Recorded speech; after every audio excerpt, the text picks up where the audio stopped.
Мы прилетели в Фуншал, столицу португальского острова Мадейра, чтобы пройти 100 километров пешком за 5 дней. Нас ждут горные тропы, левады, туманные перевалы, виды на океан и очень разные маршруты каждый день. В этом видео покажем, как проходит наш путь, сколько идем, где ночуем, какие места встречаем по пути и с какими трудностями сталкиваемся на маршруте. Все ссылки на маршруты, отели и полезную информацию оставили в описании, а в конце расскажем, во сколько нам обошлось это путешествие. Ставь лайк этому видео и приятного просмотра.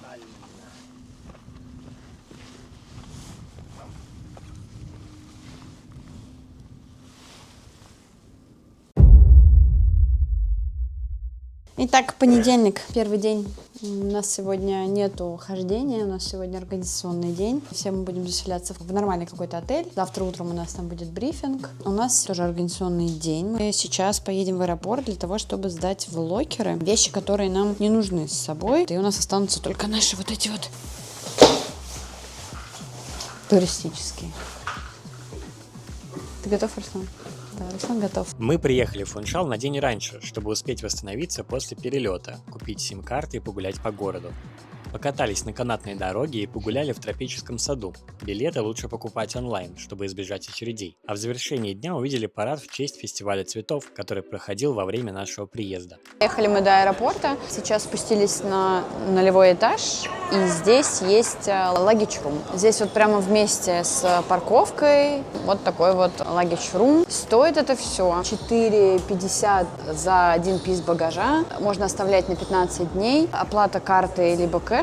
Больше того, мы оставили 3 сумки, а мужик сказал, что моя черная слишком маленькая, поэтому он будет чарджить за 2. Какая милота.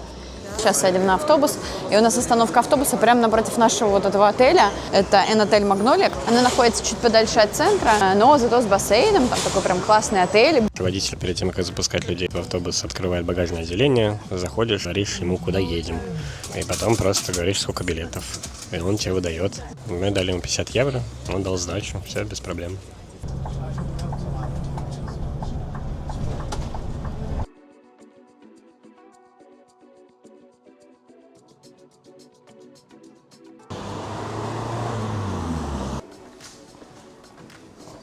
Заходим. Места много. Вау. Вот это, конечно. Приехали мы в Фанал. Сейчас здесь будет очень красивый лес в тумане, который входит в ЮНЕСКО. Нас подвезла наш рейнджер. Рассказали ей про Киргизию. Ну что, пойдемте смотреть красоту.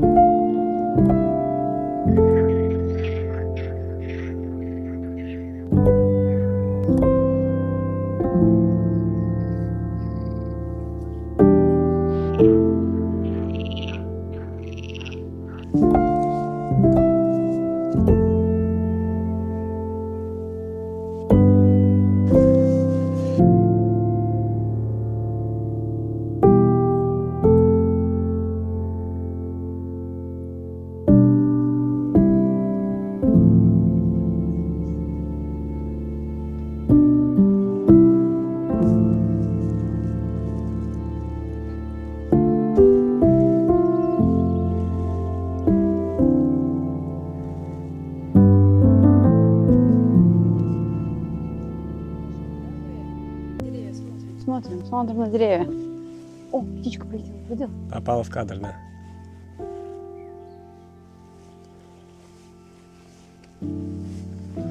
Происходит контакт. Ой, смотри, красиво туда как. Птичка показала. Да, солнце так пробивается, прикольно. Красиво.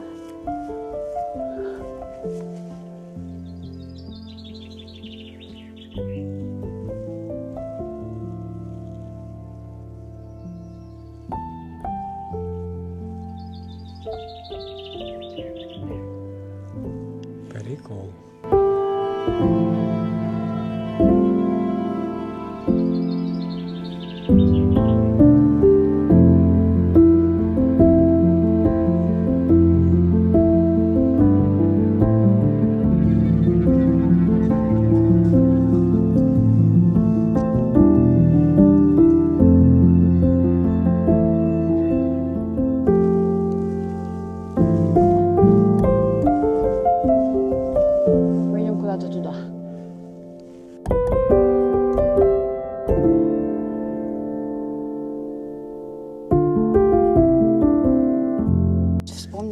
Фудзияму, когда поднимаешься, там тоже ты видишь, как вот этот вот пик, и у тебя облака, и ты прям над ними. Но только там ты блюешь, у тебя болит голова, потому что ты на 3 с чем-то, на 3500, ну там 3700 выше.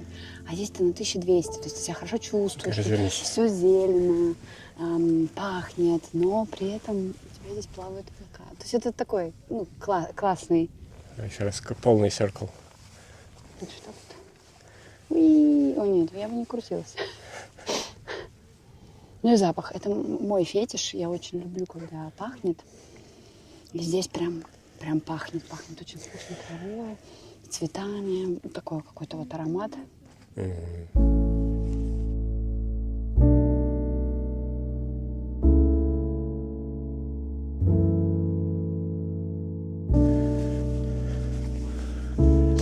Идет бычок, качается.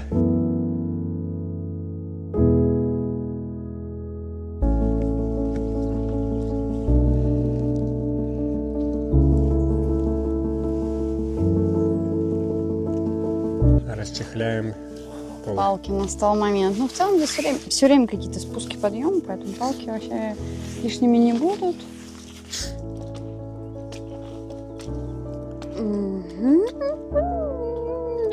И у меня уже все штаны грязные. У тебя тоже нет? Нет, у тебя, конечно же, нет. Лучший. Ну, конечно. Нормально. Эту часть... Пошли грязи, пошли лестницы. Нам сказали, что Мадейра — это про лестницы. Они здесь будут везде. Нас это не напугало. После Кореи там тоже везде лестницы. И здесь такие вот натуральные, сделаны как бы из камня, разноуровневые лесенки. Очень много грязи.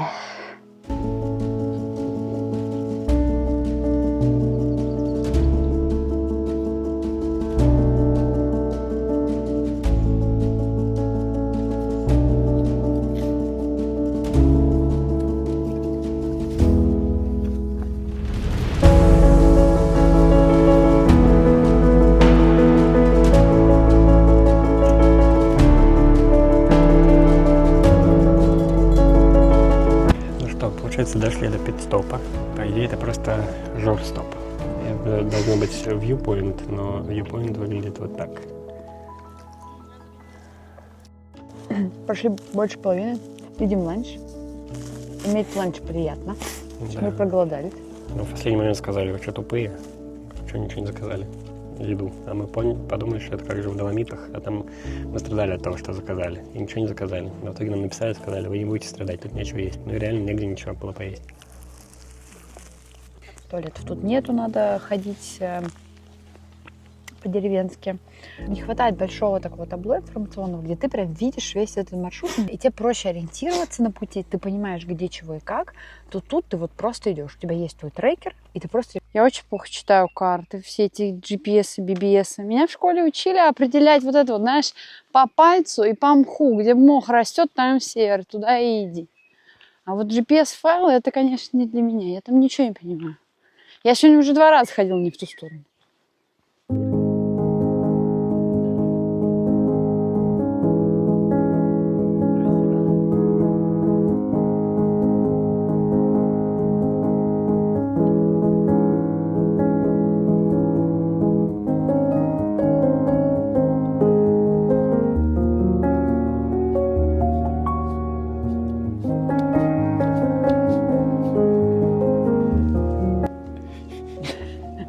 Ну что ты хочешь сказать? У нас лестница 900 или что там, сколько-то метров, вот этой тупой лестницы вниз. Коленки болят и пальцы болят. Вообще я радостна всегда ступенькам, но сейчас как-то, ну короче, фу, блядь. Спасибо.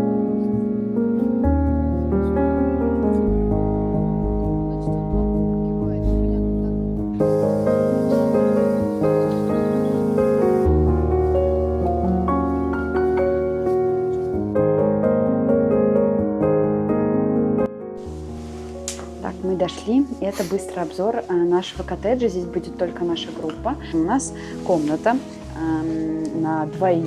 Это вообще просто огромный сюрприз, потому что напомню, что в Доломитах мы шерили постоянно и жили только в палатке вдвоем. Красивая комната. Она небольшая. Есть где повесить. Водичка есть душ, свой собственный, на секундочку, свой собственный душ. За это уже просто спасибо огромное, потому что можно спокойно сейчас здесь забуриться, ни с кем ничего, отдыхать, все подзаряжать. Очень все такое красивенькое, прям коттедж-коттедж. Здесь у них смарт-система, с нами есть просто вегетарианцы, поэтому все поделено. И также нам оставили опцию, не обязательно приходите прям сидеть за столом и ждать накрывания еды, все будет накрыто, и можно будет прийти позже и погреть все в микроволновке. Оказывается, даже вино включено, а мы не собирались пить. В итоге я попросила белое, вот, может быть, хотя бы попробую, не знаю, в общем, буду по состоянию смотреть. Завтрак тоже приходишь и сам тут себе что хочешь делаешь. Вот здесь вот холодильник наш, соответственно, 104, и там у нас еда уже на завтрак подготовлена и на сегодня десерт. Кофе, чай, сириалы, то есть здесь тоже ты ни с кем, ни на кого не завязан, можешь абсолютно все в своем ритме делать. Это очень супер. Подытожим первый день похода. Во-первых, основная программа была, по моим часам, 13,5 километров. На 1,5 километра больше, потому что мы немножко отходили, делали детуры. Вот сейчас мы дошли благополучно до нашего места ночевки и решили догнаться еще одним коротким хайком до водопада. В целом идея классная, хайк Водопад, быстрый. кстати, это лучший. Короче, этот эффектнее, он просто красивее и Да, эффектнее. и тут меньше людей в целом. И идти без вещей супер и очень быстро. Из минусов нету туалетов в целом на пути. В итоге ты такой идешь на место с вью, а это оказывается толкан с вью, потому что там туалетные бумаги, видимо, разложившиеся. Да. Можно было бы сделать как корейцы, чтобы у всех была возможность нормально справить нужду. И рядом с водопадами пахнет саниной. Кто-то писает в водопады. Не одобряем. Посмотрим, как будет в следующие дни. Осуждаю. У нас начинается второй день. Находимся над облаками на высоте 1000 метров. Сегодня нам предстоит пройти 20 с лишним километров. Да, сегодня самый длинный день. Было написано, что мы пройдем всякие исторические дороги, а главное, что нас сегодня ждет, это туннели. По туннелям мы никогда не проходили. Немножко даже я волнуюсь. Мне интересно, как это все пройдет. У нас их 2 будет сегодня. Специально для этого мы покупали лампы на голову. В общем, excited, очень взволнована и скорее уже хочется в путь.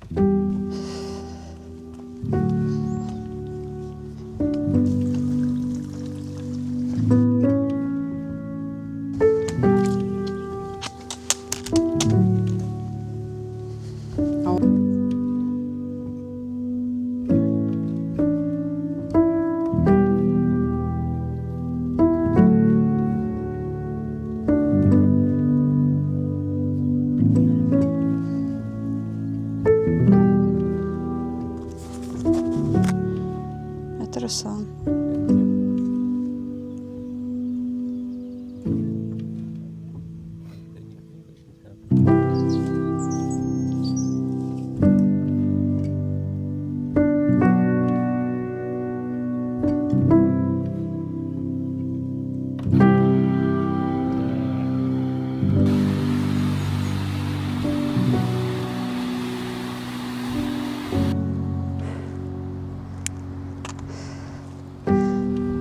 Ой, хорошо. Вышли из каньона с водопадом. Идем уже 2 часа, 4 километра. И здесь прям такой приятный ветерок еще. Пахнет цветами, которые цветут. Напомню, нам 21 километр. Прошли мы пока только 4. Вышли после подъемов на небольшое плато, но самое большое нас еще ждет спереди. Вот у нас должно сейчас начинаться плато, где 5 километров. Про этот участок говорили о том, что когда тут солнечно, тут очень солнечно, когда тут ветрено, тут очень ветрено, когда тут дождливо, тут очень дождливо.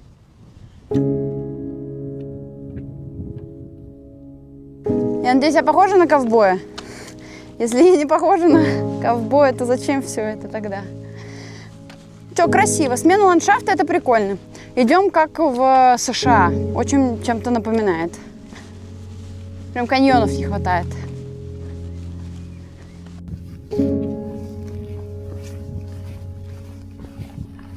Как-то утром было обнадеживающе. А сейчас мне кажется, что мы вообще не успеем до 6. Мы останемся в туннеле, видимо. Все потому, что мы прошли только, ну, почти 8 километров. Нам еще ужасно. 14.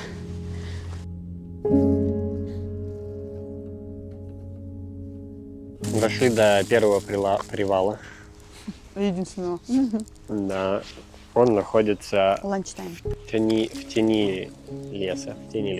Время 12. Мы прошли почти 10 километров. Прошли плато, и сейчас, наверное, будем входить в этот Magic Forest. Там дальше будет красивая дорога, которая 1980 года, раньше, которая была единственная, ну, такая основная, большая. Нам каждый день пакуют ланчи. Как правило, это сэндвичи. Сегодня вкусный сэндвич, он прям такой с мустардом.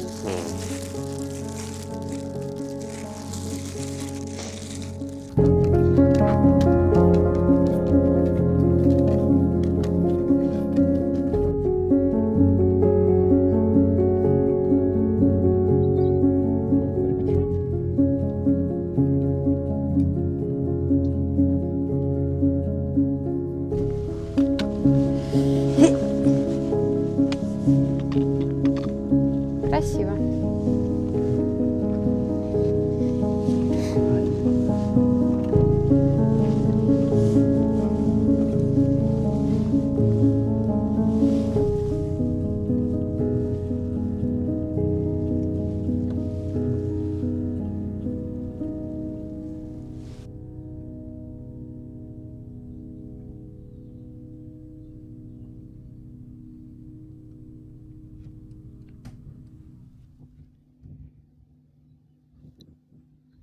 Завершился спуск.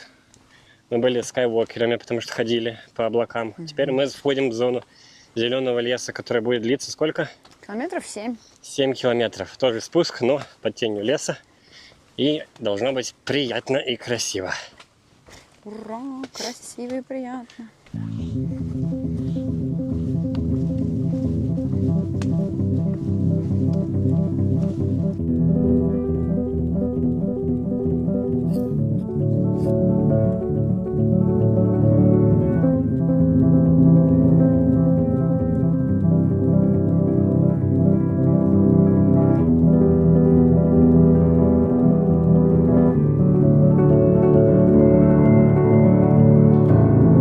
Сделали привал в лесу. Красиво, страшно.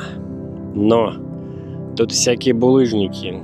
То под спуски, то под подъемы. Короче, муторная эта история. Красиво муторная.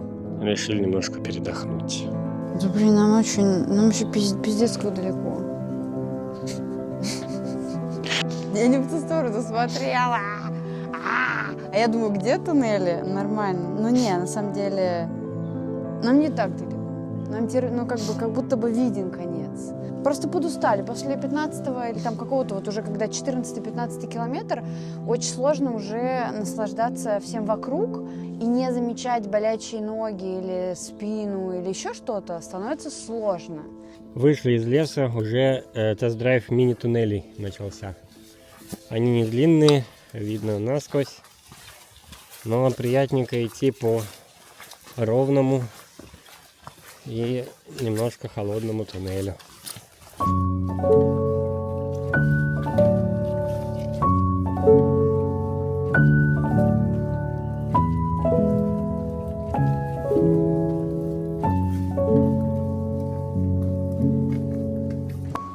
Тут началась какая-то неожиданная Корея. Вот так вот мы ходим. Высота невысокая, это 1 из 100, что-то типа такое, могу потом посмотреть. В общем, здесь вот пошли, была такая хорошая дорожка, мы почти дошли до туннеля, нам буквально километр остался. А тут вот что началось.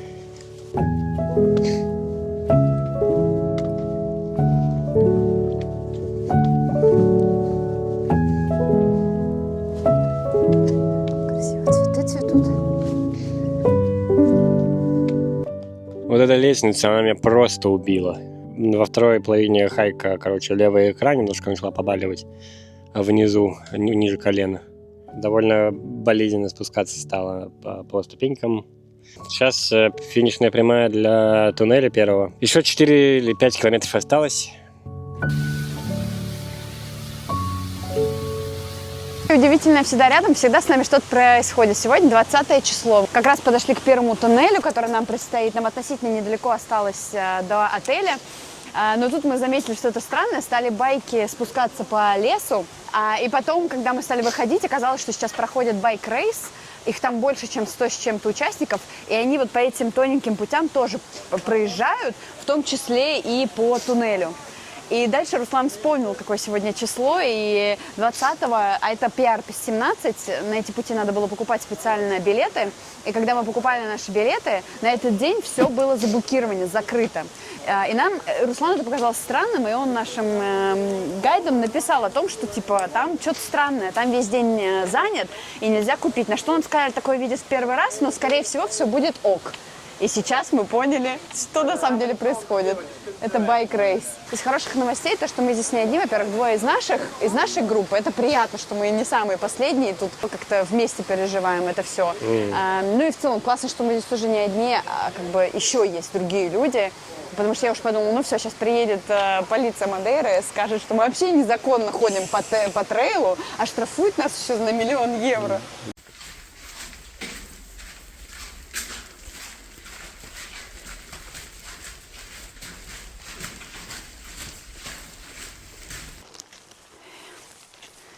Идем к нашему следующему туннелю. Решили идти в кроксах. В целом правильно. Долго гадали, какая будет у нас там дорога. Ну, вроде вот как раз хорошечно. Посмотрим. Сейчас второй должен быть короче. Сегодня очень долгий день. Мы идем, у нас меняются ландшафты. Я не знаю, мы, по-моему, уже пересекли полмира. И до сих пор еще идем. Вот так выглядит вход в туннель. Этот будет поменьше, не знаю, сколько надо посмотреть. Просто темень, ребят, вот так. Просто темень.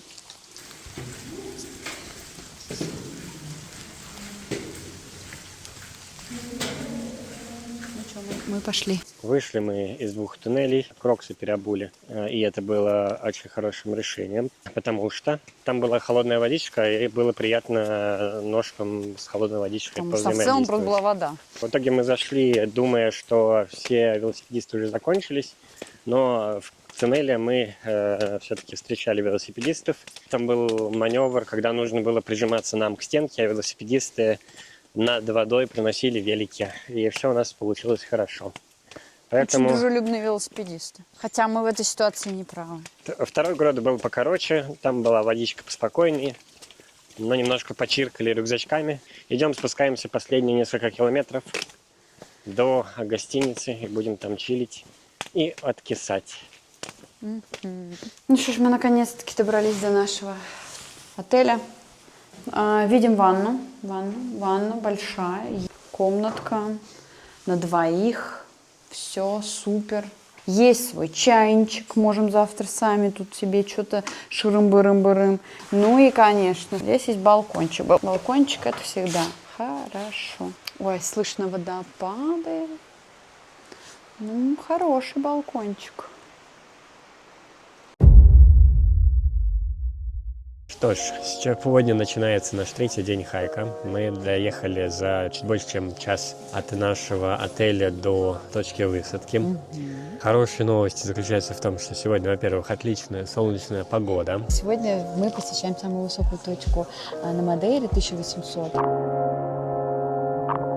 У нас на 3-й день впервые спросили, точнее, просканировали тикеты. Первые 2 дня мы все покупали, но никто не проверял. А вот здесь вот мужик в кустах сидел сразу после входа с аппаратом. Да, у него можно сразу и купить, видимо, пропуск, потому что у него там PayPass был.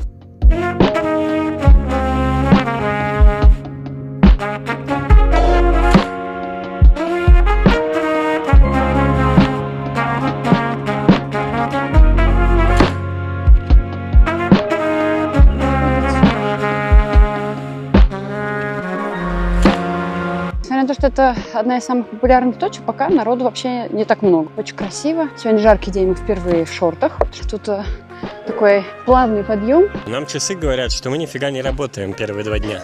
Я вот сейчас иду и понимаю, что, наверное, Доломиты были сложнее по нагрузке, действительно, и соглашусь с часами. Просто здесь убивает тебя спуск. А тут, по правилу, как правило, все спуски ступенчатый. Поэтому у меня каждый вечер, ну из двух, которых у нас был, когда мы приходим, у меня даже легкий озноб бывает. Тело в ахере от этих ступенек, блин. А так, по нагрузке, ну я бы не сказал, что это супер сложно на самом-то деле.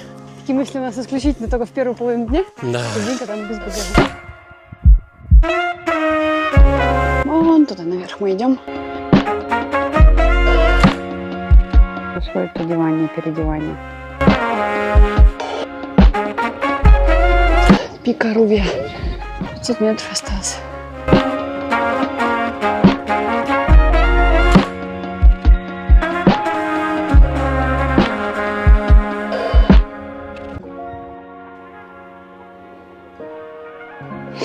Там почти пришли. Вот чуть-чуть осталось. Да.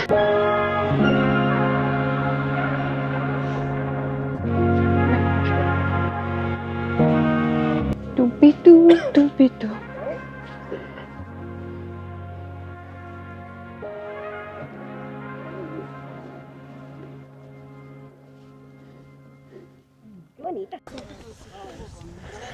Вот это вот точно самая высокая точка.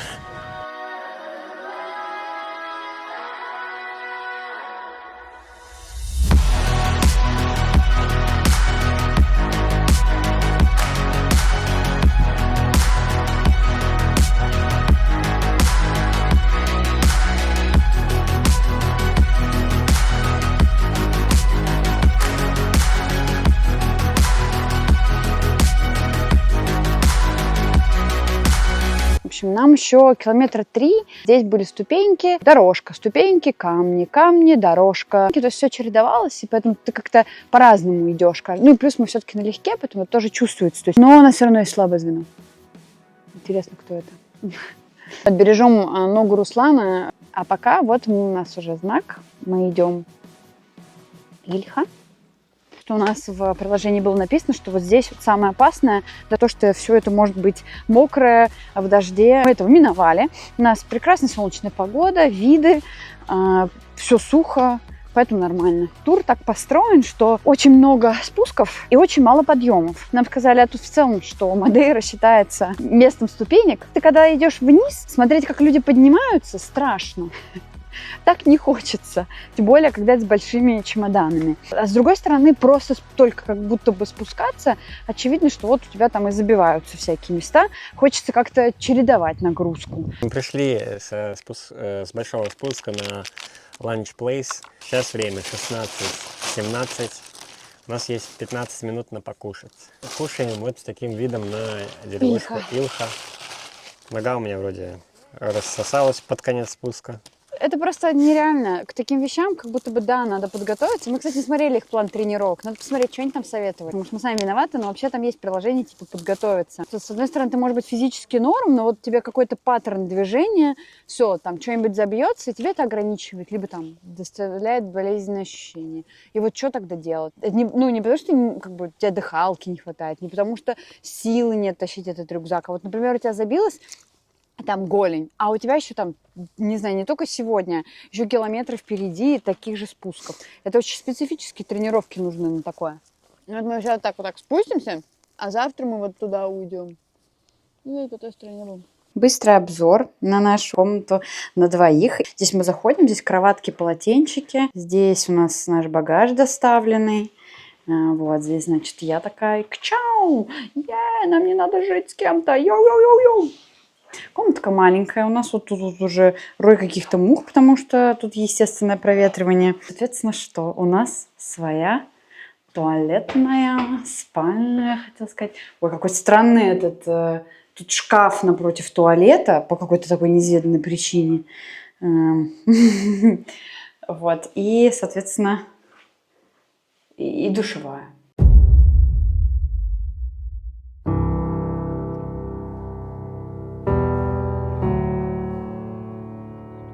Это начало нашего 4-го дня. Мы сейчас будем спускаться, потом опять подниматься. Хорошо ели, на ужин был шашлык. Сегодня у нас прибрежные области, сегодня у нас неофициальные тропы. Выглядим все равно уставшими. Нормально. Ладно, мы пошли. Да.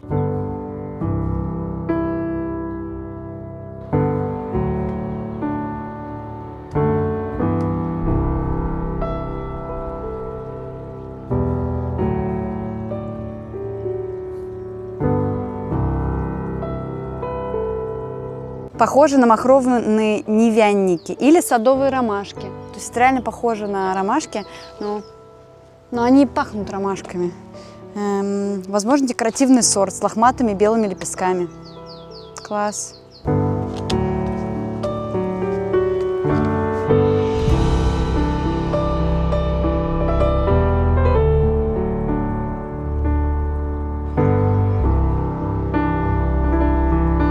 Мы проходим плантацию местных бананов. Вчера водитель угощал тоже опять бананами. Он сказал, что вы типа такие бананы никогда не пробовали, они по вкусу как яблоки. Для меня это не было как яблоки, но они вкусные. Они реально просто сладенькие и очень вкусные.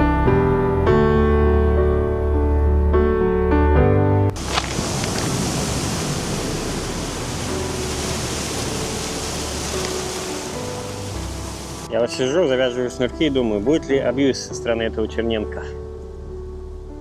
Так, смотрим. Нам, вон, видишь, зигзаг. Да. Это нам сейчас туда. Жестко. Чё? Вид, конечно, топовый, говорю. Ну, нормальный. Работай. Правый, левый, правый, левый, правый. Такой вот огород с видом на океан. Красиво.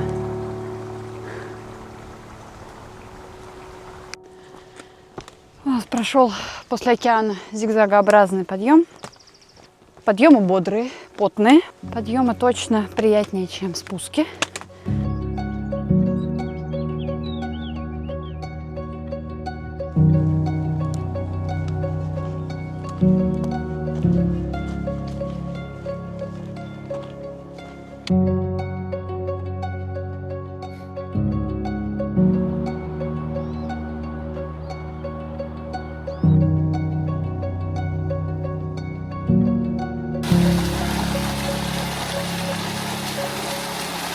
Чисто ходим во дворе у людей. Котик. Лук прям суп захотелось, да?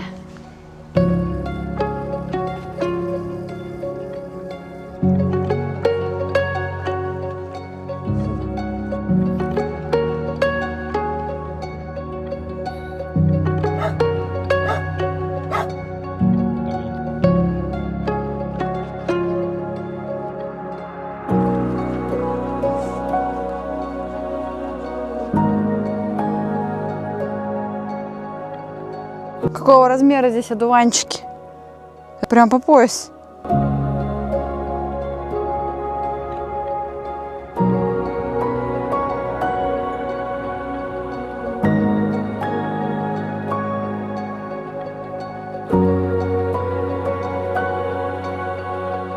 Короче говоря, выходим из лесу и открывается снова вид на побережье.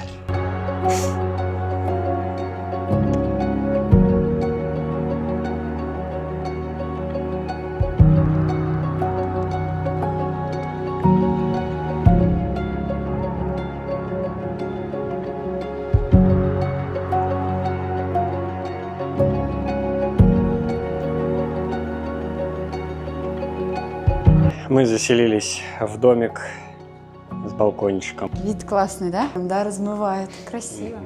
Панорамный вид. Да, у нас сегодня исключительный день нашего похода. 5-й. Сейчас пойдем на завтрак, потом у нас будет очередной трансфер. Скипанем и сложную часть пути, которую мы шли пешком, и в оборот через реку 4 часа дополнительных. Постараемся дойти быстро и без приключений, с красивыми видами. Нет, с приключениями, конечно, ты чё? Контакт? Боишься? Я опущусь на твой уровень. Нет, понятно. Чисто. Прикольно, да, кто-то приезжает с домиками. Здесь это удобно.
дошли до матчика, все, больше нету хайка основного. Едим. Наш последний день мы уже пришли до финальной точки, но на завтра у нас ранний рейс, а там есть еще программа, поэтому мы решили за один день сделать 2 дня.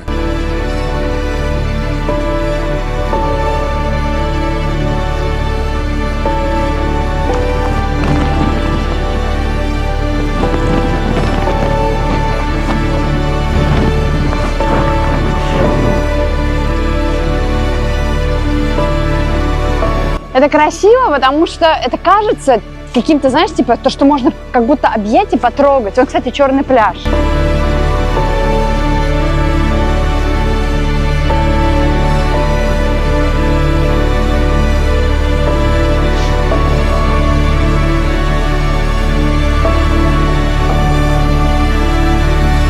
Мы вон туда лезем.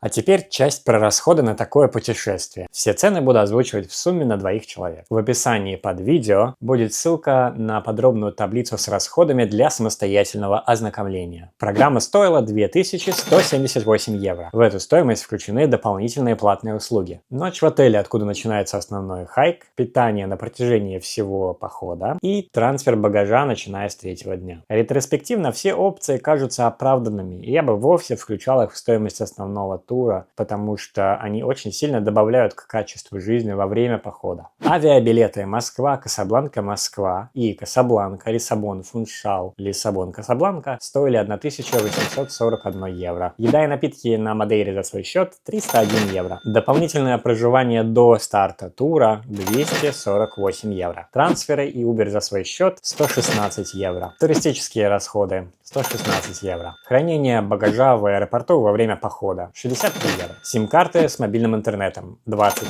евро. Я думаю, очень здорово иметь такой остров с развитой инфраструктурой, особенно если ты живешь в локации с прямым сообщением до Мадейры.